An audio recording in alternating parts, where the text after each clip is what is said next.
అలా నిజంగా చెప్తున్నా కదా, సినిమా అయితే అసలు వేరే రేంజ్ లో ఉంది నిజంగా. అంటే 6 years తర్వాత వచ్చిన సినిమా ఎంత ఆకలితో ఉంటారంటే ఫ్యాన్స్ అందరూ, నిజంగా ఆకలి మొత్తం తీరిపోయింది అన్న. నిజంగా అంత మంచిగా ఉంది సినిమా అయితే, మామూలుగా అనిపించలేదు నాకైతే. నిజంగా మా సమ్మ మొగుడు ఎన్టీఆర్ అంటే ఎలా అంటారో అలా కనిపించింది నిజంగా.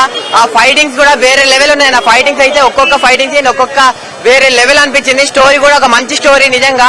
అంటే ఫస్ట్ హాఫ్ మొత్తం ఫైటింగ్స్ ఉంటే సెకండ్ హాఫ్ లో ఒక మంచి స్టోరీ వస్తుంది. ఆ ఇంటర్వెల్ సీన్ గా క్లైమాక్స్ లో ట్విస్ట్ ఉంటుంది చూడండి, ఈ అమ్మ పిచ్చి పోతే అన్న. నిజంగా ఎవరైనా ఒక్కటే చెప్తున్నా అన్న, ప్రతి ఒక్కరికి చాలా మంది నెగిటివ్ చెప్తున్నారు, తప్పు చెప్తున్నారు, సినిమా లాగుని అంటున్నారు, సెకండ్ హాఫ్ లేదన్నారు. వాళ్ళందరికి ఒకటే ఒక ముక్క చెప్తా నేను, దెంగితే దేవర అంటారా బై, ఒకటే ముక్క వెళ్ళి దేవర చూడండి, మీకే తెలుస్తుంది అన్న. సినిమా అయితే నాకు చాలా అంటే చాలా బాగా నచ్చింది. Super super. ఫస్ట్ హాఫ్ ఉంటది కానీ ఫస్ట్ హాఫ్ లో ఒక లెవెల్ ఉంది. ఎన్టీఆర్ అయితే యాక్టింగ్ మాత్రం ఎలివేషన్స్ కానీ యాక్టింగ్ కానీ అనిరుద్ధ్ మ్యూజిక్ అయితే హాల్వే సాంగ్ అయితే అది ఎక్సలెంట్ ఉంది. అది ఎవరు ఎక్స్పెక్ట్ చేయలేదు ఆ సాంగ్ అట్లా ఉంటుందని, ఎక్సలెంట్ ఉంది.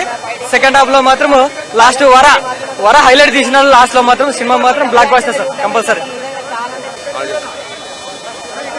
సినిమా అయితే అల్టిమేట్ అన్న.